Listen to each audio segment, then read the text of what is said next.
ዩቲዩብ፣ ቲክቶክ ኮንቴንት ክሪኤሽን ለሚጀምሩ ሰዎች ባላቸው ነገር ነው መጀመሪያ ያለባቸው። ቢካዝ ጊዜ ይሄዳል። ሰው የሚፈልገው አይዲያውን ነው። አሁን ይህን ሳይ ኮንቴንት ሊጀምር የሚፈልግ ሰው እኔ ያሳለፍኩትን ነገር አይቶ ኢንስፓየርድ ነው። መጀመሪያ የቀበረው ስልክ ሁዋዌ ነው። ሞባይል ዳታው አይሰራም። መብራቶቿን አስተካክዬ ነው ቲፖች መስጠት የጀመርኩት። የቴክኖሎጂ ኒች ስትመርጥ አብዞ በደንብ ደግሞ አሁን ቲክቶክ ላይም በደንብ ቫይራል የወጡ ቪዲዮዎች ምናምን እያየው ነበር እና ወደዛ እንድትገባ ያደረገህ ነገር ምንድን ነበር? እኔ ቴክኖሎጂ እወዳለሁ። የማደርገው ነገር ምንድን ነው? ድረገጾች ላይ እና ደግሞ እና ዩቲዩብ ያሉ ፕላትፎርሞች ላይ ሄጄ ስለ እነዛ ነገሮች ልገዛው ማልችለው አይነት ፕሮዳክትን ሲከፍቱት ሁሉ ነገር በቃ ቁጭ ብዬ ያለው ሲከፈት በቃ የመጀመሪያ ኤክስፒሪየንስ በቃ አንድ ነገር አንቦክስ አድርገው በቃ ደስ ይላል። ፓኬጂንጉ ሁሉም ነገር ማለት ነው። ስለዚህ እነሱን ስመለከት ሳይ በጣም ፍላጎት አደረብኝ። ያው ቴክኖሎጂ እወዳለሁ፣ ለሰዎችም አብራራለሁ ምን እላለሁ፣ ግን የሆነ አላገኘሁም እንዴት መጀመር እንዳለብኝ። ከዛ ሞከርኩ ባለኝ ነገር ማለት ነው።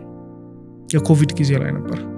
ከዛ በፊትም እፈልግ ነበር ቪዲዮዎች ቀርጻለሁ ምናምን እኮ አለቃቸው ቀርጻ ብቻ ነው ታስቀምጣቸው ቀርጬ አስቀምጣቸዋል። ከዛ እንግዲህ የኮቪድ ጊዜ ላይ ፖስቱን ለማድረግ ጀመርኩ።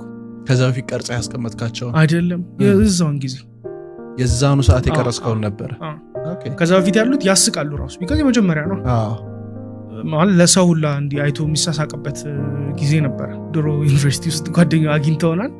በጣም በቃ ፕሮፌሽናል አድርጌ ሆናል የምሰራውን ነገር ማለት ነው። እና አሁን የኮቪድ ጊዜ ፖስት ማድረግ ጀመርኩ እና ፖስት ማድረግ ስጀምር ስልኬ ላይ እጄ ላይ ነበረው ስልክ ሁዋዌ ነው።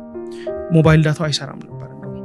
ስለዚህ ሞባይል ዳታ ከሰዎች ጋር ኮንቴክስት ኢንስታግራም ላይ ለመጣጣፍ ወይ ትምህርት ቤት ስሄድ ዋይፋይ ስላለ ወይ ቤት ስመለስ ዋይፋይ ስለማገኝ በመንገድ ላይ በመሀል በቃ አንድ ቦታ መድረስ አለብኝ። ያንን ሁዋዌ ስልክ ይዤ ቤት ውስጥ ፓውዛ አለ።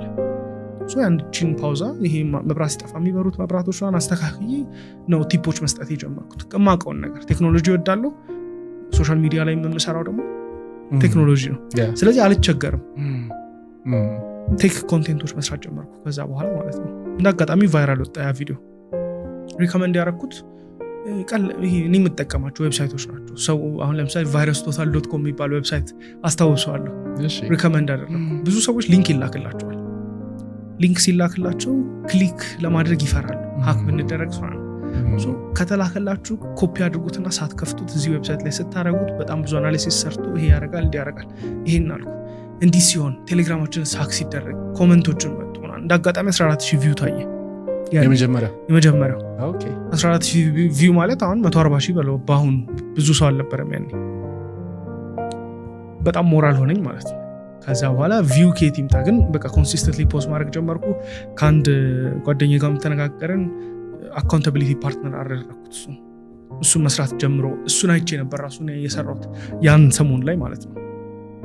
ጠራሁት፣ ቡና ይጠጣን አወራን። እኔ በየቀኑ ሰራለሁ አንተም ስራ እንደዚህ እናድርግ ምናምን። አካውንታቢሊቲ ፓርትነር ፖስት አላደረኩም። ፖስት አድርግ እንዲህ አይነት ነገር ለአንድ ወር ኮንሲስተንትሊ 30 ቀን ሰራው። 17000 ፎሎወር አለ። እኔ 17000 ፎሎወር በጣም ማለት ቴክኖሎጂ ነው የምሰራው ኮንቴንቱ። ከዛ ስፖንሰሮች መምጣት ጀመሩ ምናምን። ኦኬ ሲሪየስሊ ወሰድኩት። ቪዲዮ ኤዲቲንግ ተማርኩ ኦንላይን ላይ ዩቲዩብ ላይ። ራስና ኤዲት የምታደርጋቸው የነበረው? አዎ። ከኤዲቲንግም ውጭ ቴክኖሎጂ ደግሞ በጣም ለሰዎች ሶሻል ሚዲያ ላይ የሚመጡት ሊዝናኑ ነው ሊማሩ አይደለም። ትምህርት እንዲመስላቸው አልፈልግም። ስለዛ ምን አይነት የተሻለ ነገር ላድርግ። እኔ የምመለከታቸው የነበሩት ኢንስፓየር የሚያደርጉኝ ዩቲዩበሮች የሚሰሩትን ነገር ማየት ጀመርኩ። በእነሱ ሌቭል እንኳን ባልሰራ ብሞክርስ እንደዚህ አይነት ክሬቲቪቲ ጣል ባረግበት ባለኝ አቅም ማለት ነው። ቤስት አሁን ላይ ዩቲዩብ፣ ቲክቶክ ኮንቴንት ክሪኤሽን ለሚጀምሩ ሰዎች እኔም ቻናል ላይ ሪኮመንድ አደርጋለሁ። ባላቸው ነገር ነው መጀመሪያ ያለባቸው። ለምሳሌ ማይክ እንደዚህ አይነት ኤክስፔንሲቭ ማይክ $400 የሚያወጣ ማይክ እንደዚህ አይነት ላይት ሴታፕ ውስጥ ሆኖ አይደለም። ባላቸው ነገር ነው ቢጀምሩ። ቢካዝ ጊዜ ይሄዳል። እነዚህ ነገሮች ከሰራ በኋላ ማሟላት ትችላለህ። ባለህ ነገር ሰው የሚፈልገው አይዲያውን ነው። ምንድን ነው የምታስተላልፈው መልእክት? አንተ ኮንቴንት ስትሰራ ቴሌቪዥን ላይ ስልክ ላይ የሚመለከት ሰው ምን ይጠቀማል? እሱ አሁን ይህን ሳይ ኮንቴንት ሊጀምር የሚፈልግ ሰው ይህንን ቪዲዮ ሲመለከት እኔ ያሳለፍኩትን ነገር አይቶ ኢንስፓየርድ ይሆናል። መጀመሪያ ቀደም ምን ብላይ ነበር ቴክኖሎጂ ላይ ኢንስፓየርድ የሆንኩት እንግዲህ ያንን ልጅ አይቼ ነው። ጀርመን ላይ እንደዚህ ስፒች ሲያቀርብ ምን ሲል ኦኬ እሱ ብቻ አይደለም። በቃ እንደዚህ አይነት ሞመንቶች የምመለከታቸው ፎሎ ማድረጋቸው ሰዎች እና ቪዲዮ ላይ መጡት እንደዚህ አይነት ናቸው መሆን የምፈልጋቸው አይነት።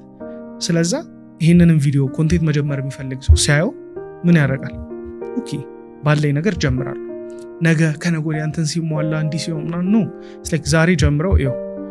የምትማረው ደግሞ አሁን ላይ ከምትሰራው ኮንቴንት ነው። ለምሳሌ ምንም ካልሰራ ኮምፔር የምታደርገው ራስህን አንተ ኢንስፓየርድ ከሚያደርጉ ሰዎች በጣም ከሰሩት ሰዎች እነሱ በብዙ ፕራክቲስ ነው ያንን ያመጡት። አንተ ግን አንድ ኮንቴንት ስትሰራ ሬፈረንስ የምታደርገው ያቺን ኮንቴንት ይዘህ ለሚቀጥለው ይሄን አስተካክላለሁ ትላለህ። ያንን ነው የምታደርገው ማለት ነው። ስለዚህ መጀመር ነው ትልቁ ነገር። ኦቨርቲንኪንግ ብዙ ሰው ይቸገራል ታውቃለህ አይደል? በደንብ በጣም ብዙ ዲሲዥኖች ናቸው በቀን ውስጥ የምናደርገው። በጣም ብዙ ነው የምንወስናቸው ውሳኔዎች። አሁን እዚህ እያወራን ነው፣ ልጠጣ አልጠጣ፣ አውርቼ ስጨርስ ልጠጣ። ይሄ በጣም ተራ ዲሲዥኖች ናቸው። ቢዝነስም ላይ ሲሆን ብዙ ዲሲዥን ነው በቀን ውስጥ የምትወስነው። ስለዚህ ልጀምር አልጀምር አይምሮህ የሚያርፈው ማለት ነው። ፐርፌክት የሚባል ዲሲዥን ስለሌለ አድርገው እና ጨርሰ ወደ ሌላ ነገር እያደረግ በቃ ፋስት ዲሲዥን ሜከር ስትሆን በጣም ትቀየራል። የተለያዩ ኢንስፓየር የሚያደርጉ ነገሮች አሉ፣ ግን ለአንተ በቃ ቶፕ ነው የምትለው ኢንስፓይሬሽንህ ምንድን ነው? ብዙ ጊዜ ግለሰቦች እንደዚህ አልጠራም ባደንቃቸው ምንም ብል ግን በቃ ኢንስፓይሬሽኖች የምለው ሰርተው ማሳየት የሚችሉ ሰዎች በእኔ ሙያ ላይ ሙዚቀኛ ከሆንክ በቃ በሙዚቃው የተሻግሩ ወንዝ ተሻግሮ ሄዶ ሰርቶ እዚህም ሀገር ላይ ጥሩ ፐርፎርም የሚያደርግ ሰው ስታይ ኦኬ ይቻላል ትላለህ። ቤት ውስጥ ሆኜ አንድ ሰው ተመለከትኩ ኢንስታግራም ላይ ተመለከትኩት። ያ ልጅ ጀርመን በርሊን ውስጥ ያለ ኮንፈረንስ ስቴጅ መሃል ሆኖ ትልቅ የቴክኖሎጂ ኮንፈረንስ ነው። ስቴጅ መሃል ሆኖ ስፒች እያቀረበ ነው ስለሰራው መተግበሪያ። ይሄ ልጅ ከአፍሪካ ለዛውም ከኢትዮጵያ ነው። ስለዚህ ከኢትዮጵያ ተነስቶ ይሄ ልጅ እዛ ጋር በርሊን ጀርመን ውስጥ ያለ ኮንፈረንስ ላይ ሲያወራ ማውራት ሳይሆን የሰራውን ነገር እያስረዳ ፎቶ ነው ያየሁት፣ ምንም ቪዲዮ ራሱ አይደለም። እና ከታች የጻፈው ነገር ይሄንን ነው። ኦኬ በቃ ስፓርክ ነው። ወደ ካልጋ ወደ ቀጥታ ቴብል ላይ ሄጄ ኮድ አደርግ ነበር፣ ፕሮጀክት እሰራለሁ። ግን ብዙ ጊዜ የሆነ አይሳካልህም። የመጀመሪያዎቹ ለብዙ ሰው አይሳካለትም፣ ለአንዳንድ ሰዎች ይሳካላቸዋል። እርሊ ሰክሰስ ራሱ ጥሩ አይደለም፣ ሁል ጊዜ ትሸወዳለህ ማለት ነው። ስለዚህ ያን እንደዛ አይነት ሰዎች ሳይ ሌሎች ቴክኖሎጂ ላይ ያሉ፣ ምክንያቱም እኔ የምፈልገው ምንድን ነው በቴክኖሎጂ ላይ እየሰራው ከሆነ ቴክኖሎጂ ላይ የተሳካላቸውን ሰዎች አያለሁ። ካልተሳካላቸው ሰዎች ደግሞ እማራለሁ። ለምን አልተሳካላቸው? ማርኬቱ ነው የነሱ ስንፍና ነው?